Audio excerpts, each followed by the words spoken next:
부산역 앞에서 지역문화 플랫폼 역할을 했던 창비부산이 문을 닫았습니다. 그동안 다양한 프로그램으로 지역 독서 생태계를 넓혀온 문화공간의 폐점 소식에 시민들도 아쉬움을 감추지 못했습니다.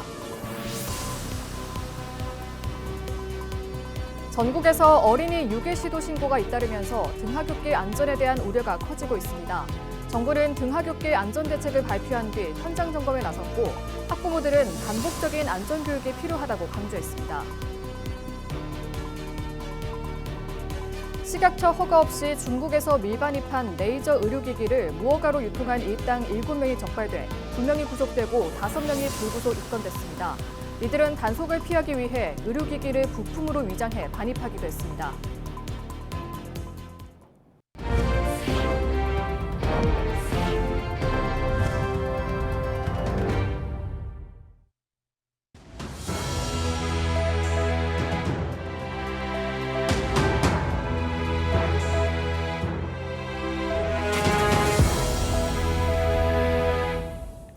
시청자 여러분 안녕하십니까? 헬로티비 뉴스입니다.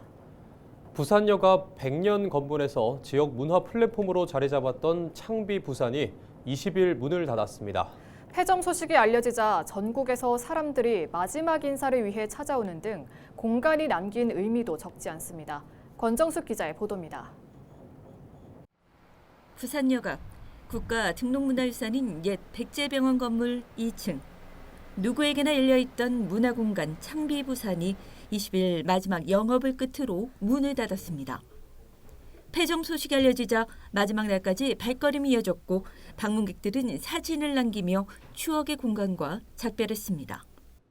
여기 지나다니면서 이 기억들이 좀 있었는데 보니까 보도에 오늘이 마지막 날이라고 그래서요. 이렇게 사라지는 거에 대한 아쉬움이 그래도 오늘 마지막은 한번 여기 와서 그 기억을 한번 되새겨 보고 싶다라는 생각으로 이렇게 방문하게 됐습니다. 2021년 개관 이후 이곳을 찾은 연간 방문객만 4만 2천 명. 올해는 5만 명 돌파를 앞두고 있습니다.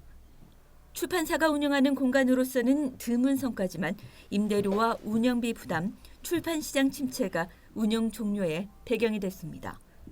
그동안 연 100여 개의 모임과 300회의 문화 프로그램, 90회의 학생 대상 프로그램을 열며 지역 독서 생태계를 넓혀왔던 창비부산. 방문객 절반이 관광객일 만큼 부산역 일대의 흐름도 바꿔놓았습니다. 실제로 정말로 많은 분들이 오셨고 그분들이 창비부산에 대한 관심을 굉장히 많이 가지고 계시고 애정도 정말로 충만하시구나. 그러면서 한편으로 되게 뭉클하기도 하더라고요. 네. 폐점 소식에 지역에선 대안도 논의되고 있습니다. 부산 동구청은 임대료 부담을 낮춘 구소유 공간 2곳을 제시했고 민간에서도 지원을 검토하고 있습니다. 하지만 부산의 문화 기반은 여전히 흔들립니다. 최근 부산에서도 동네 책방과 독립 서점들이 잇따라 폐업하며 지역 문화 생태계를 지탱해온 공간들이 사라지고 있습니다. 젠트리피케이션 같은 문제도 최근 사회적인 문제로 대두가 되고 있잖아요. 그게 어떻게 보면 지역과 시민사회 그리고 뭐 더 나아가선 정부라든지 지자체에서 좀 합심을 해서 뭔가 슬기롭게 해결 방안을 도출해 나가야 되지 않을까 싶습니다. 그동안 찾아주셨던 모든 분들 그리고 알고 지냈던 모든 분들 고생하셨고 감사했다라는 말 마지막으로 전하고 싶습니다. 이곳은 문을 닫습니다. 하지만 창비 공간의 폐점은 한 공간의 종류를 넘어 부산 문화 공간의 지속 가능한 모델을 어떻게 만들 것인지를 묻는 과제로 남았습니다. 헬로티비 뉴스 권정숙입니다. 전국에서 어린이 유괴 시도 신고가 잇따르면서 등하굣길 안전에 대한 우려가 커지고 있습니다. 정부가 어린이 등하굣길 안전 확보 종합 대책을 발표한 뒤 현장 확인에 나섰는데요. 실제 통학로가 어떻게 달라지고 있는지 또 어떤 보완이 필요한지 차선영 기자가 취재했습니다. 부산 수영구 강남초등학교. 수업을 마친 아이들이 한꺼번에 교문 밖으로 쏟아져 나옵니다. 행정안전부가 하교 집중 시간대에 맞춰 통학로 안전 실태 점검에 나섰습니다. 지난주 어린이 등하굣길 안전 대책을 발표한 뒤 이어진 후속 조치입니다. 현장에서 캠페인이 잘 이루어지고 있는지 이 확인도 해보고 또 어린이들이 이 범죄에 노출되지 않는 그런 이 환경이 제대로 갖춰져 있는지를 점검하기 위해서 윤 장관은 교문 앞 아이들 보행 동선을 살피고 위급 상황에서 어린이를 보호하는 아동 안전 지킴이 집의 운영 상태도 점검했습니다. 이른바 워킹 스쿨버스, 학생들과 함께 하굣길을 걸으며 교통사고나 범죄 위험 요소가 없는지도 직접 확인했습니다. 그 이상한 아저씨들이나 누가 어른들이 다가와서 나 따라와라 그렇게 이야기를 해도 따라가면 안 돼요. 네. 최근 3년간 모르는 사람에 의한 미성년자 약취, 유인 사건은 연간 150에서 190건 수준. 피해 아동의 75%는 초등학생 이하 저연령 아동으로 대부분 사건이 오후 3시에서 6시 사이 하교 시간대에 집중돼 있는 것으로 나타났습니다. 통학로 안전 강화의 필요성이 꾸준히 제기되고 있는 이유입니다. 정부는 어린이 등하굣길 안전 대책을 통해 아동 관련 범죄 신고가 접수되면 최우선 순위로 경찰과 형사, 기동 순찰대가 동시에 출동하는 체계를 마련했습니다. 또 통학로 취약 요소를 전수조사해 CCTV와 비상벨을 확충하고 아동 안전지킴이 인력을 늘리기로 했습니다. 범인을 신속하게 검거하기 위한 AI 기반 영상 분석 기술도 도입합니다. 학부모들은 무엇보다 반복적인 안전교육과 즉각적인 신고 체계가 필요하다고 말합니다.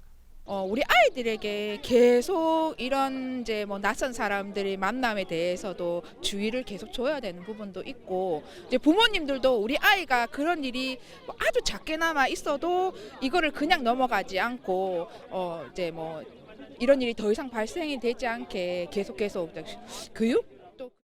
보이는 순찰과 시설 보안만으로는 불안을 완전히 거두기 어려운 상황. 아이들을 지키기 위한 법 제도 정비와 안전 예산 확보, 그리고 지속적인 예방 교육이 함께 추진돼야 한다는 목소리입니다. 헬로티비 뉴스 차선영입니다. 한국전쟁 당시 이북 도민들의 애환과 통일 염원을 담은 피란수도 광장이 부산 유라리 광장에 조성됐습니다. 부산 중구는 20일 영도대교 인근에 마련된 광장에서 실향민과 지역민이 참석한 가운데 조성 기념식을 열었습니다. 광장에 설치된 조형물은 해방 직후 부산 지도를 모티브로 제작됐으며 전쟁과 피란, 회복과 성장의 스토리를 담은 영상물이 투사됩니다. 중구는 실향민의 아픔을 함께하고 피란 수도 테마 공간이자 새로운 관광 명소가 될 것으로 기대하고 있습니다. 부산 지역 여성인력개발센터의 운영비 보조금 비율이 10년 전 15.5%에서 올해 9.3%로 크게 낮아진 것으로 나타났습니다.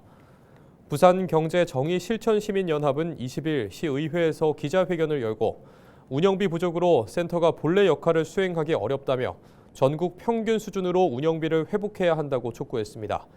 특히 공모사업 의존도가 2015년 30.7%에서 지난해 45.7%로 증가하면서 직원들의 고용 불안정이 심해지고 있다고 밝혔습니다. 부산경실련은 부산의 여성 고용률이 전국 최하위권인 상황에서 지원기관의 기초 예산이 줄어들면 여성 일자리 정책 자체가 흔들린다며 내년도 예산에서 운영비 현실화를 요구했습니다. 부산시 의회는 오는 24일 관련 예산 심의를 진행할 예정입니다. 20일 오전 10시 40분쯤 부산 영도구 복례동 홈플러스 영도점 1층 창고에서 불이 났습니다. 불은 창고와 플라스틱 상자에서 시작돼 관계자가 소화기로 초기 진화를 시도했으며 소방대원이 출동해 40여 분 만에 완전히 진화했습니다. 이 불로 플라스틱 상자 80개가 타 180만 원의 재산 피해가 발생했으나 인명 피해는 없었습니다. 소방당국은 담뱃불로 인해 불이 난 것으로 보고 정확한 화재 원인을 조사하고 있습니다. 인도네시아 국적의 40대 외국인이 부산 앞바다를 헤엄쳐 밀입국을 시도해 징역형을 선고받았습니다. 부산지법은 출입국 관리법 위반 혐의로 기소된 외국인에게 징역 6개월을 선고했습니다. 이 외국인은 지난 8월 중국에서 한국으로 입항하는 선박에 승선한 뒤 다음 날 새벽 부산 남해항에 정박하자 바다로 뛰어내려 약 2시간 30분 동안 인근 방파제까지 헤엄쳐 밀입국을 시도한 혐의를 받고 있습니다. 그는 2014년 휴양, 쇼핑 목적으로 입국한 뒤 불법 체류하다 2016년 강제 퇴거된 전력이 있습니다. 재판부는 입국 심사를 회피하고 계획적인 범행으로 죄질이 무겁다고 양형 이유를 밝혔습니다. 학교 현장의 고교 학점제 운영을 지원하기 위한 조례가 추진됩니다. 부산시의회 교육위원회는 신정철 의원과 정태숙 의원이 공동 발의한 고교 학점제 운영 지원 조례안을 원안 가결했습니다. 가을이 깊어지면서 창녕 곳곳도 선명한 단풍빛으로 물들고 있습니다. 사계절 다른 모습을 보여주는 만년교는 가을의 정취를 가득 담아내고 있고 개성면 신당마을의 은행나무도 샛노랗게 물들어 절정을 이루고 있다고 하는데요. 창녕군의 단풍 명소를 전주현 기자가 소개합니다. 1780년대 지어진 보물 제564호 창녕 영산 만년교. 소박하고 자연스러운 멋을 지닌 만년교는 사계절 모두 다른 매력을 뽐냅니다. 특히 노랗고 붉은 단풍이 절정을 이루는 늦가을의 만년교는 그야말로 장관입니다. 만년교 한가운데 서면 영산천의 흐름과 단풍을 한 화면에 담을 수 있는데요. 매년 이맘때쯤이면 만년교는 단풍 명소로 인기를 끌면서 많은 이들의 발길이 이어지고 있습니다. 물에 거울처럼 비친 만년교와 은행나무는 어느 각도에서 찍어도 예술 작품이 됩니다. 너무 예쁘고 조금 더 일찍 와가지고 낙엽이 떨어지기 전에 왔었으면 좋았을 텐데 그래도 뭐 지금도 예뻐서 한 번 더 보러 올 만한 것 같아요. 만년교에서 차로 10분이면 갈 수 있는 창녕 개성면 신당마을의 은행나무. 지도에도 없고 아는 사람도 많이 없는 숨은 단풍 명소입니다. 조용한 농촌길 한가운데 우뚝 선 한 그루의 나무가 황급빛으로 물들어 가을의 정취를 그대로 품고 있습니다. 햇빛에 비쳐 더 샛노란 빛을 뽐내는 은행잎을 보고 있으면 짧은 가을이 더 아쉽습니다. 계절마다 그냥 계절에 맞는 풍경으로 해서 그냥 조금씩 계속 찍어놓고 있는 게 있어가지고 그거는 그냥 찍으러 왔어요. 네. 여자친구가 여기 와부작에서 왔는데 와보니까 은행도 많이 안 떨어지고 남아있고 해서 너무 예쁘고 좋은 것 같아요. 짧아서 더 소중한 계절 가을. 창녕은 지금 가장 아름다운 순간을 뽐내고 있습니다. 헬로티비 뉴스 전주현입니다. 창원시가 추진한 동대구 창원 고속화철도 조기 반영 촉구 범시민 서명운동에 한 달 동안 21만여 명이 참여한 것으로 집계됐습니다. 서명운동은 지난달 17일 시작된 이후 2주 만에 목표였던 10만 명을 조기 달성했고 3주 차에는 15만 명을 넘어서는 등 시민들의 높은 관심이 이어졌습니다. 창원시는 현재 서울까지 KTX로 약 3시간 넘게 걸리는 등 지역 간 교통망 불균형 해소를 위해 동대구 창원 고속화철도 사업이 제5차 국가철도망 구축 계획에 반영돼야 한다고 밝혔습니다. 식약처 허가 없이 중국에서 밀반입한 레이저 의료기기를 무허가로 유통한 일당 7명이 적발됐습니다. 남해지방해양경찰청은 국내 최대 유통업자 A씨 등 2명을 구속하고 5명을 불구속 입건했습니다.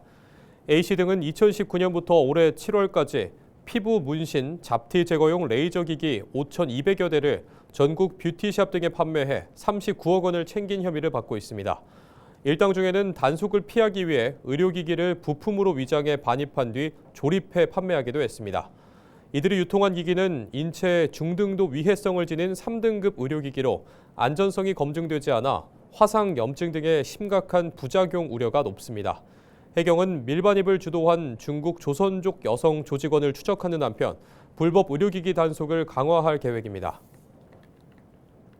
내년 3월 국립공원으로 지정되는 부산 금정산을 관리할 임시사무소 위치가 이달 말 결정됩니다. 국립공원공단 금정산 국립공원 준비단은 동래구와 금정구 두 곳을 후보지로 두고 건물 상태와 교통 편의성, 접근성 등을 검토하고 있습니다. 동래구는 금강공원 인근을, 금정구는 청룡동과 금성동 건물을 각각 제안했습니다.